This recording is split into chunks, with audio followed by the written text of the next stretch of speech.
हमारा पहला लेक्चर हुआ वो सफ़रा के ताल्लुक से हुआ। सफ़रा के ताल्लुक से लेक्चर लेने का, can you hear me everybody? Sir आ रही है। यस सर, आवाज आ रही सर। सफ़रा के ताल्लुक से सबसे पहले लेक्चर लेने का मकसद ये था कि सबसे ज़्यादा हमारे हमारे प्रैक्टिस में जो पेशेंट्स आते हैं वो सफ़राई मिजाज के आते हैं। उसकी वजह ये होती है कि उनकी क़ुव्वत बर्दाश्त बहुत कम होती है। दूसरा जो लेक्चर था हमारा दम के ऊपर, दमवी मिजाज के ऊपर।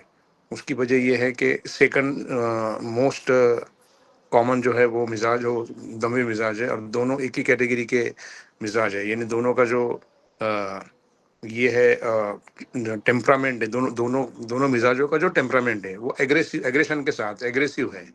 यानी मुहर्रिक तहरीक जिसको बोल सकते हैं आप, हरकत वाली चीज़ें हैं। यानी जैसे अगर वो चीज़ अगर गैर तबी सूरत इख्तियार कर ले तो बॉडी को डैमेज करती है, टूट फूट करती है, डैमेज करती है, नुकसान पहुंचाती है। और तीसरे नंबर पे है बलगम। हालांकि बलगमी अमराज यूनानी किताबों में आप देखेंगे कि बलगमी अमराज जो है वो बहुत ज़्यादा कॉमनली उनको जो है वो डिस्क्राइब किया गया है। सफ़रा को कम डिस्क्राइब किया गया है, बलगम को बहुत ज़्यादा। हर मर्ज़ को जो है जो हर वो मर्ज़ जो मुज़मिन सूरत इख्तियार करता है उसको बलगम से हम लोग जो है वो कोरिलेट कर देते हैं, जबकि ऐसा नहीं है। सफ़रा अपनी जगह है, दमवी मिजाज अपनी जगह है, कॉमन है दोनों। थर्ड नंबर पे बलगम आता है, और बलगम को किस तरीके से हम लोग डिस्क्राइब करेंगे वो आज हम लोग बात करेंगे इंशाल्लाह। जो हमारे लेक्चर है वो पूरे के पूरे बेस है प्रैक्टिकल एस्पेक्ट्स पे। जो कुछ भी हमारे तजुर्बात है, जो कुछ भी हमारे जो काम करने का तरीका है, जो कुछ भी हमने जो थोड़ा वो सीखा है वो डिलीवर कर रहे हैं। और वो डिलीवर करने के बाद भी आप अपनी प्रैक्टिस पर जब उसको परखोगे तो आपको वो चीज़ काफ़ी हद तक अल्हम्दुलिल्लाह उसकी आपको उसका ये मिलेगा कि वो एकदम वो मैच हो रही है चीज़ें। तो आज हम बात करेंगे बलगम के ताल्लुक से। बलगमी मिजाज या बलगमी अमराज, ये दो इम्पॉर्टेंट है हमारे लेक्चर्स। बेसिकली प्रैक्टिकल एस्पेक्ट वाले लेक्चर्स है कि हम अपने ओपीडी में मतलब में बलगमी मिजाज के पेशेंट को कैसे डायग्नोस करेंगे, और कॉमनली अकरिंग बलगमी अमराज कौन से है और उसका इलाज किस तरीके से हम लोग कर सकते हैं, उस ताल्लुक से हम लोग बात करेंगे। तो बलगम जो है उसका जो बेसिक नेचर होता है वो होता है बारिद और रतब। आमतौर से हमारा जो बलगमी मिजाज के पेशेंट का जो बॉडी होता है वो बॉडी होता है डैम्पन। डैम्पन मतलब क्या? मॉइस्ट बॉडी, मॉइस्ट यानी तर बॉडी। ठीक है, ठंडा बॉडी का जो मिजाज है ठंडा है और उसके अंदर रुतूबत का गलबा है। ठीक है, और वही रुतूबत जो है की वजह से उस रुतूबत की गैर तभी तौर से बदन में कलेक्शन जमा रहने की वजह से जो अमराज जो पैथोलॉजी डेवलप होती है उसको हम लोग बलगमी अमराज के तहत जो आप कोरिलेट कर सकते हैं। आप लोगों को एक मिसाल देता हूँ मैं कि एक सूखी लकड़ी को लीजिए आप, और उसको पानी में जो है भिगा के रखिए। तो जब वो अच्छी तरीके से पानी में कई दिनों तक पानी में पड़ी रह गई वो, तो उसके बाद उस लकड़ी में क्या चेंजेस आते हैं? वो फूल जाती है। फूल के वो उसका शेप खराब हो जाता है, टेढ़ी मेढ़ी हो जाती है वो। ठीक है, तो इस तरीके से यही यही मामला, यही उसूल उस पर्टिकुलर ऑर्गन का है, चाहे वो बोन हो या कोई कोई ऑर्गन हो जिसमें बलगम का गलबा है। या अगर पूरी बॉडी में भी बलगम का गलबा है तो उस तरीके से बॉडी के शवाहत आपको देखने में मिलेंगी। तो बेसिकली इसका जो मिजाज है बारिद रतब है, और इसका जो एलिमेंट है जैसे जैसे सफरा का कुछ है, बलगम दम का कुछ है, तो सब बलगम का जो है वो इसको पानी से हम लोग जो है वो मंसूब करते हैं। हाँ, इसका जो एलिमेंट है वो है पानी। अब पानी को किस तरीके से हम लोग ये करेंगे दोस्तों? हाँ, जो खवास पानी के है, यानी पानी के अंदर क्या क्या जो है चेंजेस आ सकते हैं। पानी अगर साफ शफाफ पानी है तो बदन को वो तगजिया देता है। ठीक है, पानी के अंदर कोई अगर कोई कॉन्टामिनेशन नहीं है तो बदन को वो तगजिया देता है, उससे जो है वो प्यास बुझती है। पानी जो है पूरी बॉडी के जो सेल्स को के कामों के लिए, जो कुछ भी केमिकल रिएक्शंस बॉडी में होते हैं उसके लिए वाटर बहुत बेसिक जो है बॉडी की वो ये है ज़रूरत है। तो वही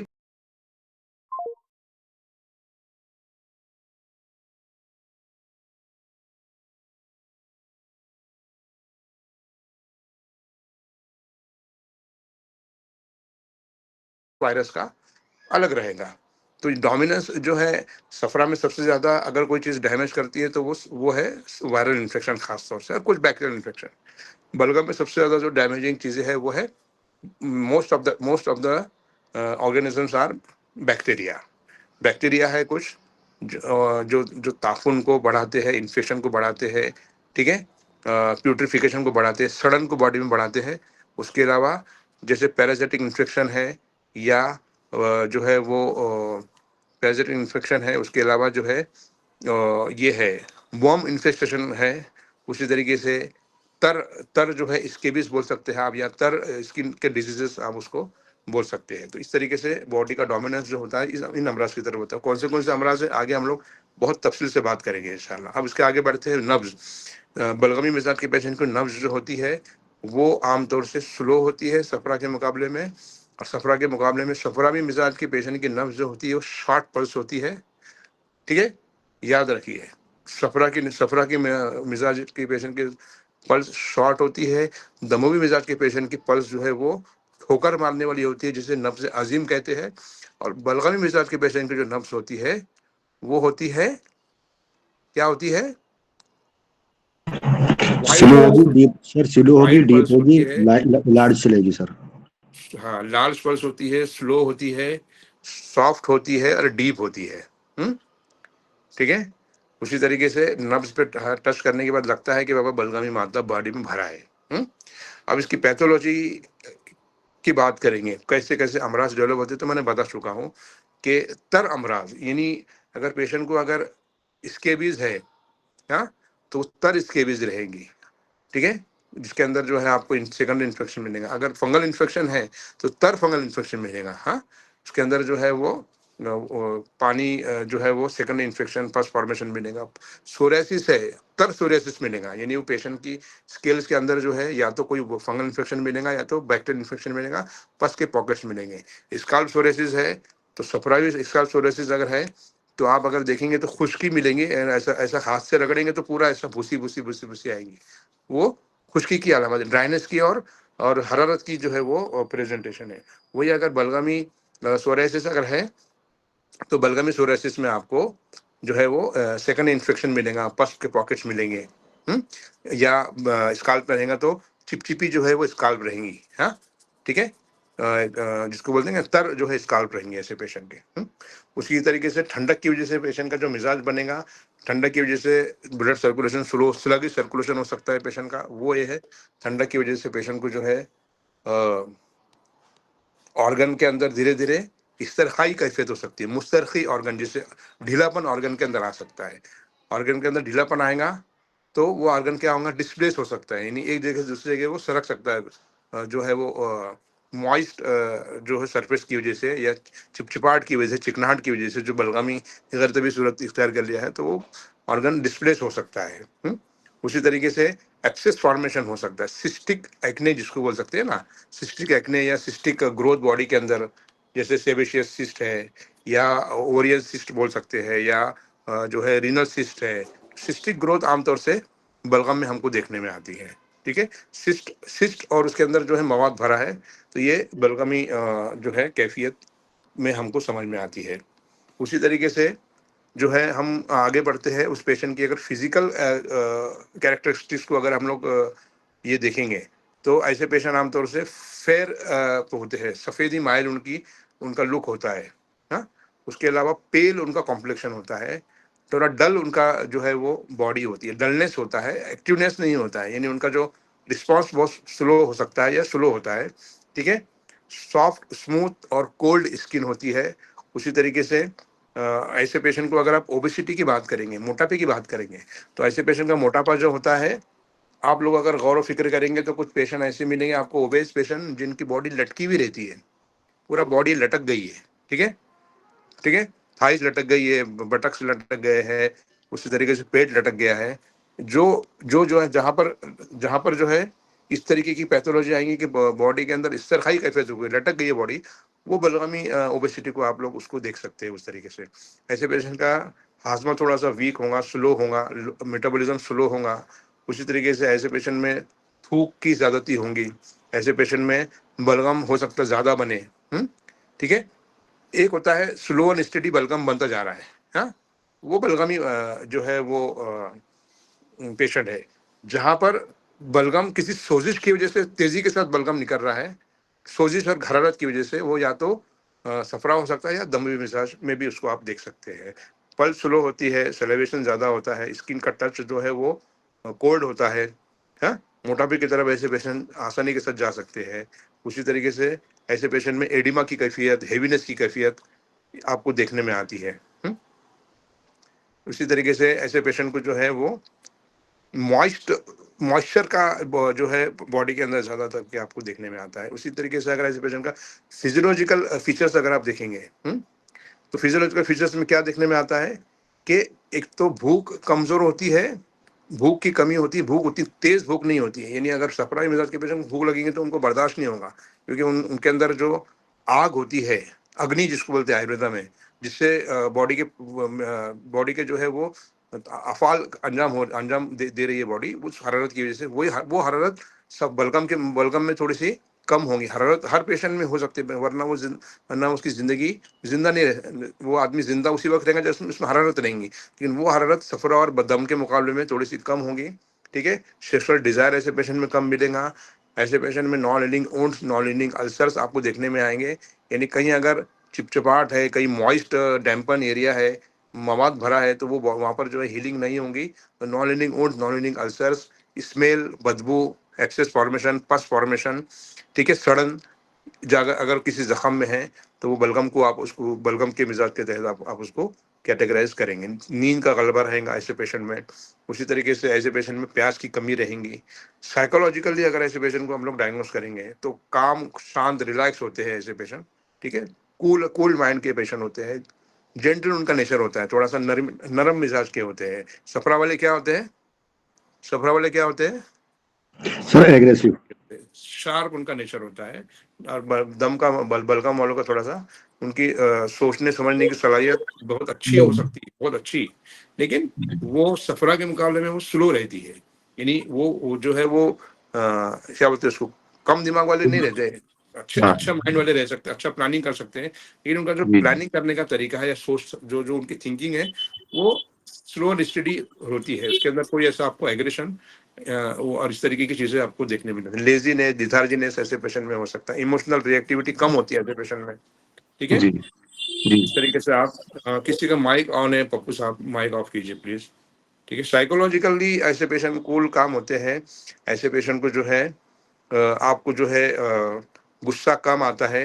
ठीक है। लेजीनेस आप ऐसे पेशेंट में देख सकते हैं। उसी तरीके से अगर उनको रिप्रोडक्टिव अगर हम लोग सिस्टम को अगर हम लोग देखेंगे मेल और फीमेल में खासतौर से सिस्टिक ग्रोथ की वजह से अगर कुछ रिप्रोडक्शन में या इनफर्टिलिटी की केसेस है तो वो बलगम के तहत है, हाँ।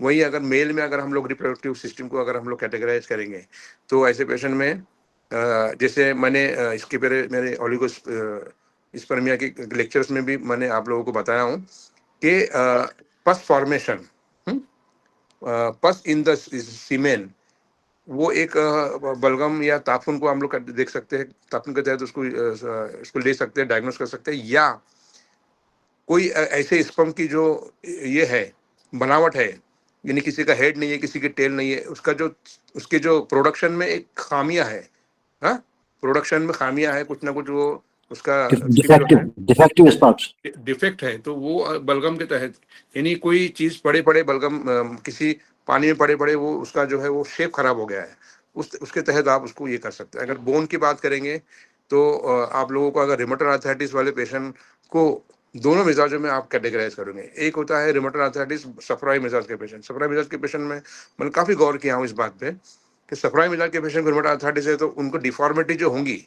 हाथ पैर जो टेढ़े हो जाएंगे, तो उसके अंदर सिकेट्राइजेशन होगा। यानी एक किस्म का जो है वो हमारे आम लैंग्वेज उसको अकस ना बोलते, अकस गए, यानी ब्लॉकेज हो गया है, यानी हाथ पैर एकदम अकड़ गए हैं, उस तरीके का जो है वो डिफॉर्मिटी हो गई है।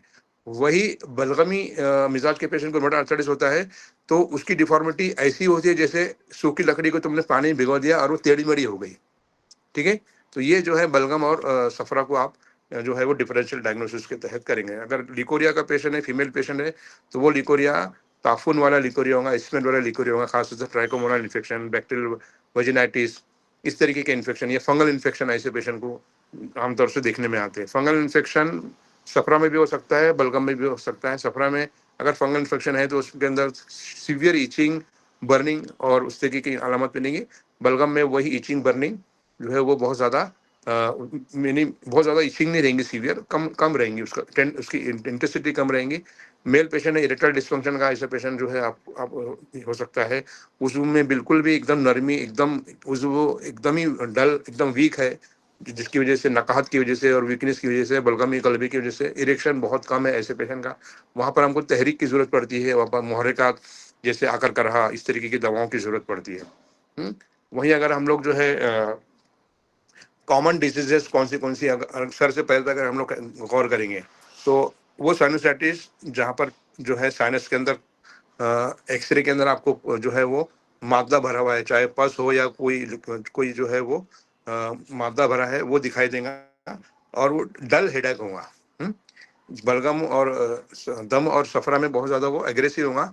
बलगम में क्या होगा, डल एकिंग हेडेक होगा, और एक्सरे निकालेंगे या आपको सीटी स्कैन वगैरह निकालेंगे तो वहाँ पर आपको पस दिखेगा, तो वो जो है वो बलगमी ये है।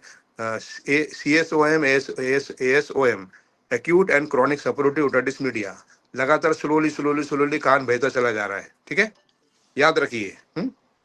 कोई ना कोई जो है एक ऐसा इन्फेक्शन हो गया है, वो इन्फेक्शन जड़ पकड़ लिया है, अब जो है वो क्रॉनिक ओटाइटिस मीडिया यानी कान बहने की सूरत में वो बलगम है। कोई नासुर बन गया है, पाइलोनेट साइनस या कोई फिस्टुला बन गया है एरोरेक्टल एरिया में, और स्लोली स्लोली वहाँ से पस वगैरह, पस फॉर्मेशन बनता चला जा रहा है, फूट के फिर वो नहीं हो जा रहा है, फिर पस हो रहा है। ये इस तरीके की जो मॉइस्ट बॉडी की वजह से जो सेकेंडरी इन्फेक्शन और इस तरीके के अमराज जो डेवलप हो रहे हैं, वो हम बलगमी अमराज के तहत उसको अपन ले सकते हैं।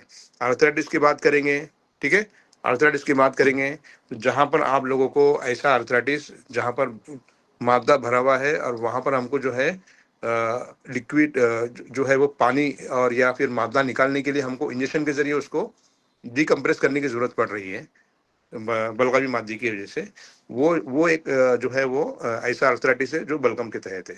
ठीक है, इसके बीच मैंने आपको बताया वो ट्यूबरकुलोसिस सफरा में भी हो सकता है, बलगम में भी हो सकता है। बलगम वाले ट्यूबरकुलोसिस पेशेंट एकदम जो है वो वीक दिखेंगे, एकदम लिथार्जिक दिखेंगे, ऐसा लगेगा कि उनको चलना फिरना उठना बैठना मुश्किल हो जाता है, वो दिखेंगे। लेप्रेसी, मॉइस्ट लेप्रेसी, जहाँ पर आपको सेकंड इन्फेक्शन वगैरह देखने को मिलेगा, वो लेप्रेसी बलगमी लेप्रेसी है। वर्मी रिखो, हल्के नर्म और बलगम के तहत आप लोगों को देखने में आएंगे इंशाल्लाह। उसी तरीके से रुतूबत, moist body, parasitic infection, hook worm, round worm, उसी तरीके से टेप वन इन्फेक्शन, जहाँ पर मादा भरा है और वहाँ पर कोई ना कोई जो है पैरासाइट उसका ग्रोथ हो रही है। हाँ, सर में जुए होना, ये आमतौर से बलगम के तहत देखने में आता है। खराब जख्म मैंने बता चुका हूँ, non healing wound, non healing ulcer, राल का बहना। हाँ, ये तमाम के तमाम ऐसे अमराज है जो बलगम के तहत आप देख सकते हैं। जेनेटिक डिसऑर्डर्स, खलकी अमराज, जैसे बहुत सारे सिंड्रोम्स हैं, ऐसे सिंड्रोम्स जहाँ पर खलकी तौर, जेनेटिक तौर से जो है आदमी का ऑर्गन्स जो है वो पैदाइशी तौर से ही वो खराब जो है उसका ग्रोथ हुआ है या डेवलप हुआ है। बहुत सारे जो है जेनेटिक डिसऑर्डर्स को आप बलगम के तहत ले सकते हैं। पॉलिप्स है, फाइब्रोस, बहुत सारे फाइब्रॉइड्स बलगम में भी हो सकते हैं और बाकी के दूसरे में भी हो सकते हैं, लेकिन फाइब्रॉइड्स, बहुत सारे फाइब्रॉइड्स के पेशेंट को हमने बलगमी मिजाज के तहत ट्रीटमेंट किया है। डिफॉर्मिटी, ऑर्गन की डिफॉर्मिटी, ऑर्गन का टेढ़े मेढ़ा हो जाना, वो भी जो है रिकरेंट यूटिया है, बार बार यूनिट इन्फेक्शन हो रहा है, बलगम। उसी तरीके से वो स्टोन जो सिम्टोमेटिक थे, अचानक जो है सोनोग्राफी में या स्कैन के अंदर वो स्टोन, बड़े बड़े स्टोन आ गए, उसके साथ पेशेंट के यूरिन में जो है पस सेल्स आ रहे हैं, सेकेंडरी इन्फेक्शन हो रहा है और धीरे वो क्रॉनिसिटी की तरफ जा रहा है, तो वो इस तरीके का जो है एडिनल स्टोन है, वो आप बलगम के तहत आप उसको ले सकते हैं। बलगमी सोराइसिस मैंने आपको बता चुका हूँ। बलगमी हार्ट डिजीज में भी बलगमी मिजाज का पेशेंट है, उसकी पूरी अलामत है और फिर उसको हार्ट डिजीज है। सफरा में भी हो सकता है हार्ट डिजीज, सफरावी हार्ट डिजीज और बलगमी हार्ट डिजीज में डिफरेंस ये है कि सफरावी जो अलामत होती है एकदम शार्प होती है। उसको सीवियर चेस्ट पेन, सीवियर जो है घबराहट, बेचैनी, पर्सपिरेशन, इस तरीके का जो है उसको अलामत के साथ उसको ब्लॉकेजेस वगैरह या इस तरीके की चीज़ होती है। बलगम के अंदर वो चीज़ उतना ज़्यादा सीवियर नहीं होती है। ठीक है। बलगमी कैंसर्स की अगर बात करेंगे तो बलगमी कैंसर्स वो कैंसर्स है जहां पर जख्म होती है, नॉन लीडिंग अल्सर्स होते हैं, और वो जख्म इतनी खराब होती है कि उसके अंदर से कभी कभी उसमें कीड़े पड़ जाते हैं, कभी कभी उसमें से बहुत स्मेल आती है, वो जल्दी हील नहीं होता है। और उसको अगर हम लोग ने सही तरीके से, अगर हम लोग ने हाबेसात काबेसात मुजफ्फिफात मुसफ़ियात इस तरीके की ग़िज़ा उस तरीके की दवाएं दिए तो डेफिनेटली वैसे जख्म भर सकते हैं। सिर्फ डायग्नोस करना ये बलगमी जख्म है, दैट्स इट। ठीक है। सीए ब्रेस्ट आप देखेंगे जहाँ पर फिस्टुला फॉर्मेशन हो गया है, ब्रेस्ट में पस हो गया है, जख्म हो गई है, ठीक नहीं हो रही है। बलगमी अमराज में गायनिकोलॉजिकल डिसऑर्डर्स को अगर आप देखेंगे तो मैंने आपको बता चुका हूँ कि लिकोरिया में किस तरीके से आप बलगम को और सफरा को क्या जो है कैटेगराइज कर सकते हैं। उसी तरीके से आर्टिकेरिया की अगर बात करेंगे हम लोग तो आर्टिकेरिया सफरा के अंदर इचिंग, बर्निंग, खुजली बहुत ज़्यादा होती है, खुजाने के बाद जलन महसूस होती है। दम में भी वही एग्रेशन दिखाई देता है, उसमें हरारत मिलती है, जलन उतनी नहीं होती है, लेकिन हरारत यानी छूने से बॉडी के अंदर हीट फील होता है। आर्टिकेरिया ड्यू टू दमवी मिजाज। बलगम में वही इचिंग जो है वो एक तो आधी रात को अचानक बरातुल लैल के नाम से किताबों में जिक्र है उसका, अचानक आधी रात को इचिंग शुरू हो गई, लेकिन बहुत ज़्यादा सीवियर नहीं होती है, वो मीठी मीठी खुजली होती है, और उसका जो है मादा होता है वो बलगमी होता है। ठीक है। तो इस तरीके से आपको अलग अलग अलग डिजीजेस में इसको आप बलगम और सफरा और दम इस तीनों को आप अच्छी तरीके से अगर आपने डिफरेंशियल डायग्नोसिस के तहत अगर आपने उसको डायग्नोस किया तो इंशाल्लाह रिजल्ट आपको परफेक्शन के साथ आ सकते हैं। ठीक है। इसके सर अलावा ब्रोंकाइटिस एंड ब्रोंकाइटिस इसमें ब्रोंकाइटिस देखिए, जहां पर पेशेंट को अटैक्स आते, दौरे पड़ते हैं, ठीक है, एकदम अचानक उसको ब्रोंकोस्पाज्म हो गया और उसके बाद जो है वो बलगम उतना नहीं निकल रहा है, बहुत थोड़ा थोड़ा थूक निकल रहा है, लेकिन स्पाज्म आ गया है, सीवियर स्पाज्म, इसमें मादा बहुत कम है, ड्राइनेस खुश्की है, वो सफरा है। ठीक है। जहां पर बलगम बहुत निकल रहा है, सीओपीडी है, यानी लंग्स एकदम जो है वो ये हो गए, उसका जो इलास्टिसिटी कम हो गई है और मादा जमा हो रहा है बलगम, और वहां पर सेकंड इन्फेक्शन पैदा कर रहा है, सीओपीडी खास तौर से। और सिस्टिक फाइब्रोसिस इस तरीके के जहां पर अमराज है, जहां पर बलगम के मादे के कई दिनों तक पड़े रहने की वजह से वो लंग्स धीरे धीरे कोलैप्स हो गए, खराब हो गए, वो बलगम है। ठीक है। यानी बलगम में आमतौर से आपको दौरे नहीं देखने में आते। ठीक है। जैसे सफरा में और दम में भी दौरे आते हैं। हाँ, देखिए दमवी मिजाज और सफराई मिजाज में दौरे आमतौर से होते हैं। अचानक कोई अटैक आ गया किसी भी इरिटेंट की वजह से या कोई भी एलर्जन की वजह से, अचानक दौरा आ गया, उसमें फिर वो एपिलेप्टिक भी हो सकता है। दम के तहत एपिलिप्सी को भी ले सकते हैं आप, और सफरा सफरा के तहत भी एपिलिप्सी ले सकते हैं। उसके मुकाबले में जो है क्या बोलते हैं उसको, बलगम के अंदर अगर कोई एपिलेप्टिक पेशेंट है, उसको बलगम है, बलगमी मिजाज का पेशेंट है, तो ऐसा हो सकता है। मैं इसके बारे में भी बहुत डीप स्टडी नहीं है, लेकिन फिर भी मेरा ऐसा अपना एक अजम्पशन है कि जहाँ पर बहुत ज्यादा फिट्स नहीं आते हैं, जैसे एब्सेंट सीजर है, यानी अचानक थोड़ी देर के लिए फिट्स आ गए और अचानक फिर पेशेंट वापस होश में आ गया, तो मादा उतना ज्यादा गहरा या उतना ज्यादा एग्रेसिव नहीं है, हो सकता है वो बलगम हो सकता है उसको बलगम के तहत उसको ट्रीट करें, लेकिन उसके बारे में और काम रिसर्च हो, क्योंकि हर चीज हम जो है यहाँ पर सुपरमैन तो है नहीं कि तमाम चीज़ों को एकदम परफेक्टली ये कर सके। कहीं ना कहीं हमारे पास भी स्टडीज़ है जो हम लोग अपने अपने वक्त को जो ये करके कर रहे हैं, तो आप अपने तौर से भी उस चीज़ को आप कोई बलगम मिजाज के पेशेंट है और उसको अगर एपिलेप्सी या कोई मर्ज है तो आप उसको उसी तरीके से उसकी अलामत के तहत उसको डायग्नोस कर सकते हैं। ठीक है। टेंडेंस इन्फेक्शन की टेंडेंसी ऐसे पेशेंट में आमतौर से होती है, इन्फेक्शन की टेंडेंसी, यानी खासतौर से बैक्टीरियल इन्फेक्शन की टेंडेंसी ऐसे पेशेंट में देखने में आती है। ठीक है। उसके अलावा सिस्टिक ग्रोथ मैंने आपको बता चुका हूँ, ऑर्गेनोमेगाली ऑर्गन का बढ़ना, ठीक है, वो एक हो सकता है। हाँ, ठीक है। बलगम का मादे का बॉडी में जमा होना, जिसकी वजह से कोई ना कोई सेकंड इन्फेक्शन, जैसे लिवर एब्सेस हो गया या कोई ब्रेस्ट एब्सेस हो गया या कोई और ऐसा वेरिकोस वेन में कोई कोई जो है इस तरीके से इन्फेक्शन हो गया जिसके अंदर पस पस हो रहा है, और पेशेंट को जो है वो सेकंड इन्फेक्शन होकर उसको वो मर्जी कैफियत पैदा हो रही है। ऐसे पेशेंट में आमतौर से मुंजिज मुस्सिल डिटॉक्स की जरूरत पड़ती है, याद रखिए, अच्छी तरह याद रखिए। हाँ, मुंजिज मुस्सिल डिटॉक्स इस तरीके की जो है बलगम के तनकी की जरूरत पड़ती है। यही एक ऐसा सेक्शन है बलगम जहां पर हमेशा आपको मुंजिज मुस्सिल की जरूरत पड़ती है, तनकी की जरूरत पड़ती है, और पेशेंट को रिलीफ भी मिलता है। जबकि हम लोग क्या करते हैं, हमेशा कोई भी डिजीज को आप मुंजिल मुश्किल के तहत नहीं, पहले बलगम के तहत लाते हैं, जबकि वो गलत है। सफरा और बलगम, पहले दम को आप देखिए, अगर वो नहीं है तो थर्ड आपको बलगम, और बलगम में भी आपको इस तरीके से मिलेगा कि बाबा मादा भरा है और उसको तंगी की जरूरत है। ठीक है।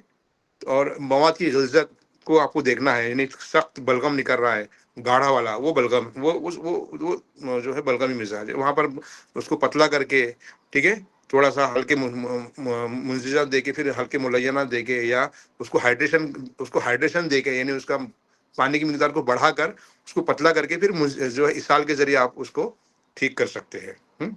उसी तरीके से बहुत सारे मुसफ़ियात, दाफ़े ताफुन दवाइयाँ ऐसी है जो आपको जो है इस बलगमी मिजाज में आपको देखने में आती है। कौन सी दवाइयाँ हैं, मैं आपको बताऊंगा इंशाल्लाह आगे चल के। जैसे मिसाल के तौर से मेरे अपने तजुर्बे में जो बलगम को ठीक करने वाली दवाइयाँ हैं, वो यानी बलगमी अमराज में देने वाली दवाइयाँ, वो है काकड़ा सिंगी। उसी तरीके से जो है सदाबहार भी मैंने देखा हूँ, अच्छी दवा है। लौंग बहुत अच्छी दवा है। अंजीर बहुत अच्छी दवा है। उसी तरीके से करेला बहुत अच्छी दवा है। उशबा उशबा मगरबी बहुत अच्छी दवा है। चौब चीनी बहुत अच्छी दवा है। रेवन चीनी बहुत अच्छी दवा है। सुरंजान शीरी, ये भी बहुत अच्छी दवा है। धतूरे के बीज, माजू, मोचरस, जो हाबिस काबिस मुजफ्फिफ का काम करते हैं। इस तरीके से बलगमी अमराज में हाई ग्रेड की दवाइयाँ, उसके अंदर आर्सेनिक एल्बम, जिससे हम लोग क्या बोलते हैं, आर्सेनिक को क्या बोलते हैं, आर्सेनिक को क्या बोलते हैं यूनानी में? आग का दूध निकल, आग में से दूध निकलता है, वही आग। Arsenic, arsenic album. संख्या, संख्या संख्या एक बहुत अच्छी बलगम की, बहुत हाई क्वालिटी की दवा है, बहुत अच्छी दवा है। शिंगरफ बलगमी अमराज की बहुत अच्छी दवा है। गौदंती बहुत अच्छी बलगम की दवा है। रुदंती बलगम की बहुत अच्छी दवा है। जौखार से बलगम साफ होता है। उसी तरीके से गंधक आंवला सार बलगम की बेहतरीन दवाओं में से। आकर करहा बहुत अच्छी बलगम की दवा है, जो तहरीक देती है और स्लगिश सर्कुलेशन को बढ़ा के बलगम का तनकिया करने के लिए बहुत, हब्बे एआरएच बहुत अच्छा काम करती है। इच्छा बेदी रस जो है बैद्यनाथ वगैरह की मिलती है, जिससे इसाल बहुत ज्यादा होते हैं, वो बलगम की बहुत अच्छी दवा है। जंजबील को आप बलगम के तहत ले सकते हैं। हाँ, माजुन चौक चीनी, जवारी से जंजबील, ये तमाम दवाइयाँ ऐसी है जो बलगमी अमराज में आपको बेहतर रिजल्ट्स दे सकती हैं। करंजवा बलगम की बहुत अच्छी दवा है। संख्या, समूल फार संख्या बोल दिया मैंने, अभी बात हुई है। ठीक है। करंजवा एक बहुत अच्छी दवा है। उसी तरीके से जो है आपको नीला तोतिया एक ऐसी दवा है, अगर आपने सही डायग्नोस करके बलगम में दे दिया, आधा चावल के खुराक में, बहुत कम, तो लाजवाब जो है बलगम को साफ करती है। नीला तोतिया को आप जख्मों के लिए भी, आप वेजलिन में मिला के जख्म के लिए, बलगमी जख्म के लिए जहाँ पर ताफून है, वहाँ पर आप दे सकते हैं। उसी तरीके से जो है करेला, मैंने आपको बता चुका हूँ, बहुत अच्छी बलगम की दवाओं में आप उसको शामिल कर सकते हैं। ठीक है। तो ये एक जो है एक मेरा डिस्कशन था पूरे 30 मिनट्स का, हाँ, नॉन स्टॉप, जिसके अंदर मैंने बलगम को किस तरीके से डायग्नोस करते हैं, बलगमी अमराज कौन से कॉमन है, और कुछ दवाओं के बारे में जिक्र किया। ठीक है। तो मैं समझता हूँ कि आपको थोड़ा सा बलगम के तहत आपका कॉन्सेप्ट क्लियर हुआ होगा। एम आई राइट?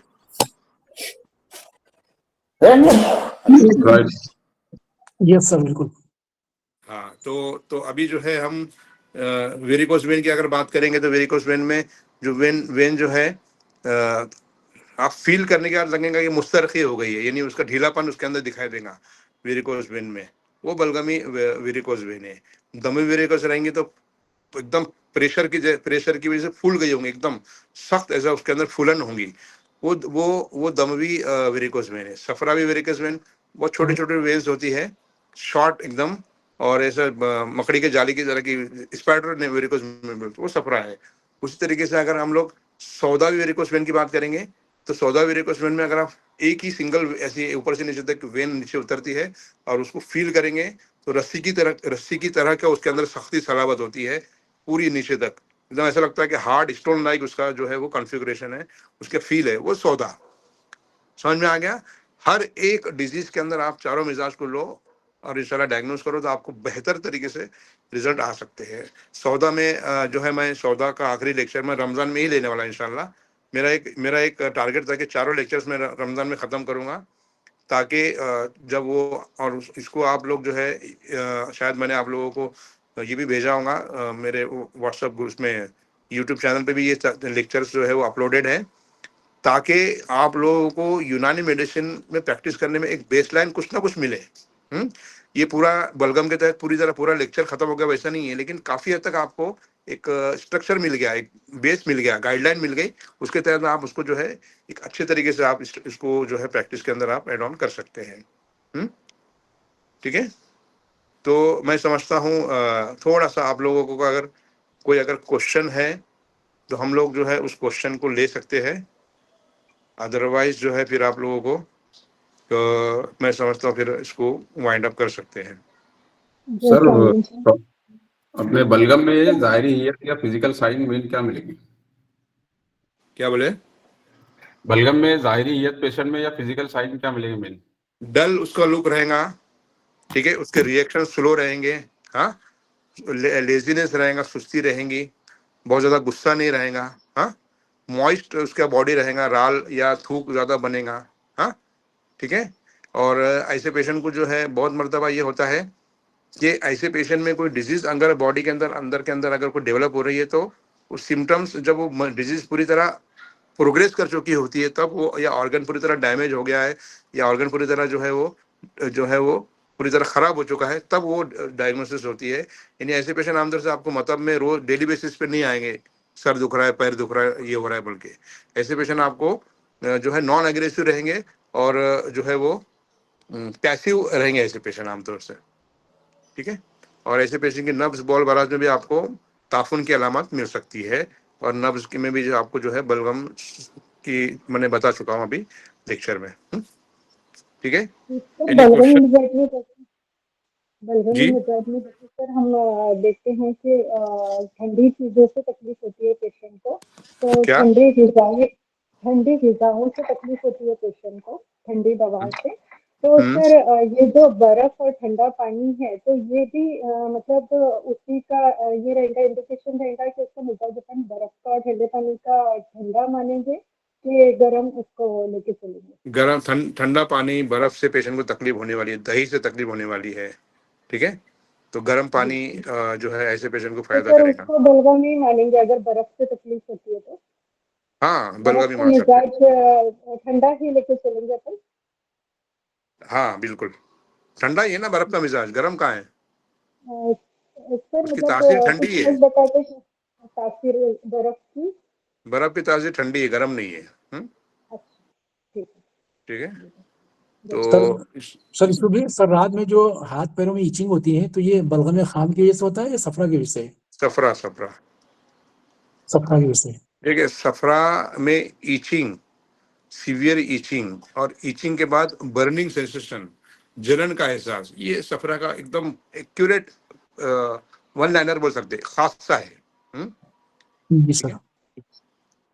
ठीक है, तो लगभग लगभग जो है आप लोगों को दम ये सौदा जो है कुछ उसका थोड़ा पेशेंट सा। बताते हैं कि उनको एक साथ, जी जी, क्या कुछ लगते हैं? पेशेंट कहते हैं हमको फंदे बहुत लगते हैं। क्या लगते हैं? फंदे फंदे? लगते हैं, फंदे फंदे मतलब? फंदे लगते हैं, खांसी के साथ सांस खींच जाते हैं, ऐसा अक्सर होता है उन लोगों। सफरा सफरा सफरा अच्छा, सफरा जी, सफरा के तहत। जज़ाकल्लाह जज़ाकल्लाह। जी जी, शिंगरफ, गौदंती, संख्या, लौंग और करेला ऐसी दवाइयां हैं वो जो बेहतर तरीके से आपको प्रैक्टिस में काम आ सकती है इंशाल्लाह। ठीक है, तो ये हो गया बलगम के ताल्लुक से। चावल वावल भी नुकसान करते हैं, लेकिन बहरहाल वो एक अलग जो डिस्कशन है, डाइट वाइट। आप लोग इतना समझ के चलिए कि हरारत पहुंचाइए और बलगम को ढीला करके डिटॉक्स के लिए बॉडी को जो है तैयार कीजिए, तो बलगमी अमराज में बहुत अच्छा फायदा होगा, चाहे वो बलगमी कैंसर हो, या बलगमी ज्वाइंट पेन हो, या बलगमी जो है वो साइनसाइटिस हो। तो बलगम अगर हार्ड हो गया तो उसको टैनिंग कैसे देंगे? उसको बलगम अगर हार्ड हो जाएगा तो जौखार ऐसी दवा है जो उस कैल्सिफिकेशन को, वो हार्ड बलगम को तोड़ती है। यदि कोई अगर स्टोन, अगर कैल्शियम कैल्शियम ऑक्सीडेट का स्टोन है हार्ड, वो स्टोन को अगर सिर्फ जौखार देंगे तो भी वो स्टोन फटाक से जो है इसको वो कैसे धीरे धीरे देते जो हैं? निकल जाएंगे। हाँ, कैसे देते सर इसको? जौखार जो है 250 मिलीग्राम बीडी आप दे सकते हैं, बहुत अच्छी दवा है, बेहतरीन जो है वो कैल्शियम ऑक्सलेट या बॉडी के अंदर कैल्सिफिकेशन जहां भी है। आपने देखा होगा कि पैनक्रियाटाइटिस, पैनक्रियास के अंदर स्टोन रहते हैं, पैनक्रियास में स्टोन आपने सुना है क्या? नहीं सर। पैनक्रियास में स्टोन रहते हैं या किडनी में कैल्शियम ऑक्सलेट के स्टोन रहते हैं, तो वहां पर आपको सिर्फ जौखार से बहुत अच्छे रिजल्ट आ सकते हैं। वो मादे को तोड़ता है, बलगमी मादे को, कैल्शियम को तोड़ता है वो। ठीक है, जी सर, थैंक चलो। यू। हाँ, एनी क्वेश्चन?